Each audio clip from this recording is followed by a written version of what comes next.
Hi, everyone, and welcome back to Brian's Horror Corner, and welcome to this horror movie review as part of my summer horror movie series. So today we're going to jump into a little bit of sci-fi horror here, and we're going to take a look at a movie from 1992 called The Lawnmower Man. As you can see, I have the Scream Factory Collector's Edition, a very nice collection. Um, it includes both the theatrical and the director's cut. I watched the theatrical cut for this review. First time ever seeing this movie, so at some point I'll have to watch the director's cut too. But yeah, we're going to go ahead and review The Lawnmower Man, the original. So let's just go ahead and get into with the setup, the premise, the cast, and then I'll get into my thoughts and review, which will be spoiler free as much as possible. So first of all, let me say that I thought this was more of a summer movie than it actually is, with the title "The Lawnmower Man." I really didn't know much about this movie.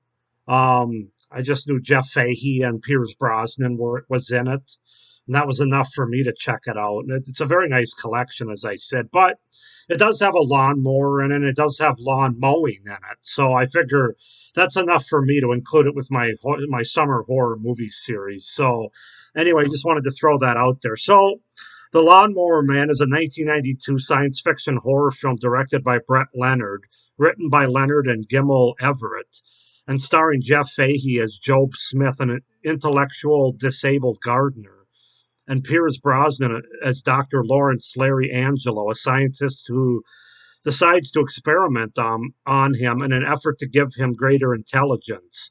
The experiments give Job superhuman abilities but enhance his aggression, turning him into a man obsessed with evolving into a digital being. The film was adapted from an original screenplay entitled Cyber God. The title comes from a 1975 short story by Stephen King. Both stories involved a gardener who operates a lawnmower, but the film has little similarity to King's story, which involves a satire who makes human sacrifices to the Greek god Pan. Originally titled Stephen King's The Lawnmower Man, King successfully sued to have the name removed from the credits. He won further damages when his name was included in the title of the home video release. So that's kind of an interesting tidbit on this movie, that it was actually based on a Stephen King book, but the way they made the movie, Stephen King didn't want to have anything to do with it because it really wasn't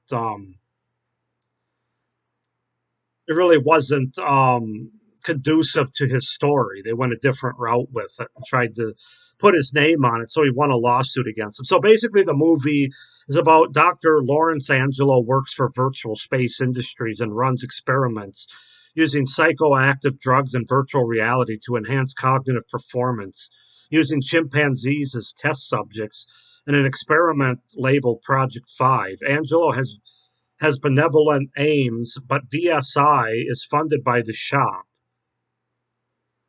a clandestine group hoping to find military applications for Angelo's research. One of the chimpanzees, gifted with new intelligence, warfare training, and increased aggression, escapes.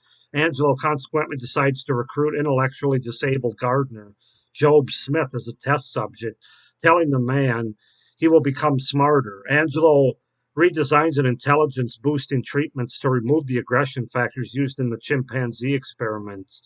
Job's intelligence is enhanced and he develops psychokinesis and telepathy. He continues training at the lab until an accident forces Angelo to abort the experiment. So, yeah, that's kind of the setup and the premise of this movie. Cast wise, we have Pierce Brosnan as Dr. Lawrence Angelo, Jeff Fahey as Job Smith, Jenny Wright as Marnie Burke, Jeffrey Lewis as Terry McKeon, and Jeremy Slate as Father Francis McKeon.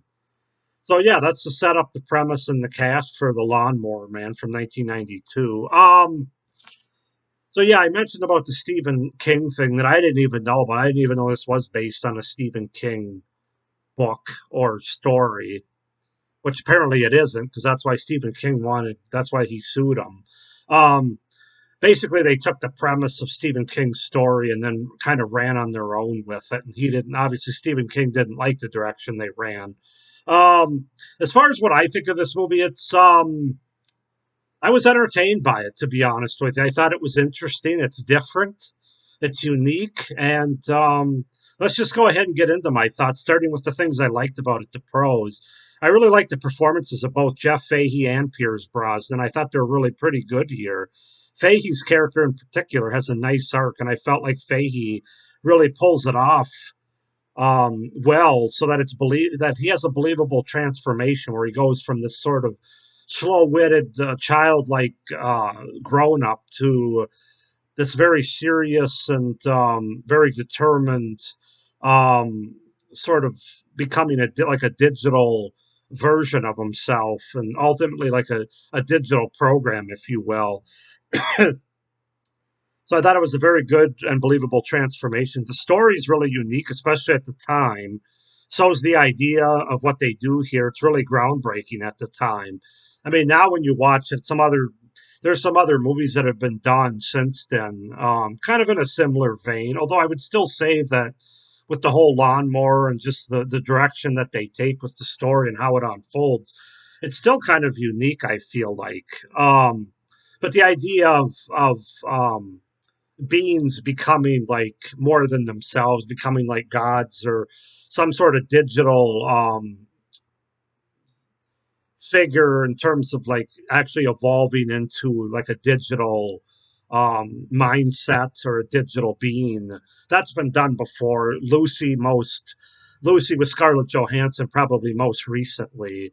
You can even make the argument the Matrix fits into it a little bit. Those movies obviously came out way after this one did. So some things have been done kind of in a similar vein, but I still feel like the story here is pretty unique. I felt like the movie had pretty good pacing overall. I never felt bored or like the movie dragged. Favorite part of the movie is definitely when um, he becomes more serious and he starts getting aggressive with certain people who have wronged him or people close to him, which leads to like the lawnmower chasing the abusive dad scene, which was that added a little bit more suspense. The gas station guy that really gives him the business at the beginning of this movie. Those are probably my favorite scenes and instances in the movie. Fahey again was really good in these scenes, and really adds to the suspenseful nature of him, realizing the power that the character now has. That really adds to the suspense, and it really worked well for me within the confines of this movie. So yeah, those are my pros as it relates to the Lawnmower Man. Getting into some cons or some things that didn't work for me. Obviously, the biggest con you have to start with is the fact that this movie hasn't dated all that well. You're talking about a movie that's dealing with virtual reality, which in the early '90s I was there. I can remember that was a thing that a lot of movies tried to do.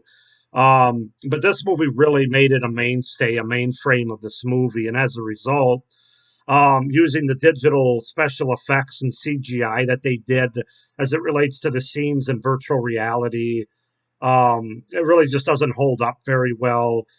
The scenes related to the idea of using virtual reality in general are both, they're both outdated and they just don't look that good on film in 2022, quite frankly. Um, Also, there's not really a lot of on-screen horror here. The horror is more underlying with the whole science fiction aspect of science going too far, experiments going too far, and ultimately mind control being the biggest takeaway that this movie's trying to scare you with, I guess you might say. Um, the kills are mostly shown off screen. There's really no blood or gore in this movie, at least in the theatrical version. Now, as I said, I haven't watched the director's cut, so that could change with that cut of the movie. But it's definitely much more of a sci-fi, psychological kind of movie than it is like a flat-out on-screen gore and horror movie. Um, One thing I don't like, it kind of gets old with these cliches of the government or this war control thing, um, using certain using certain inventions or experiments, using it for war, using it for government control to basically use it against other countries on the planet.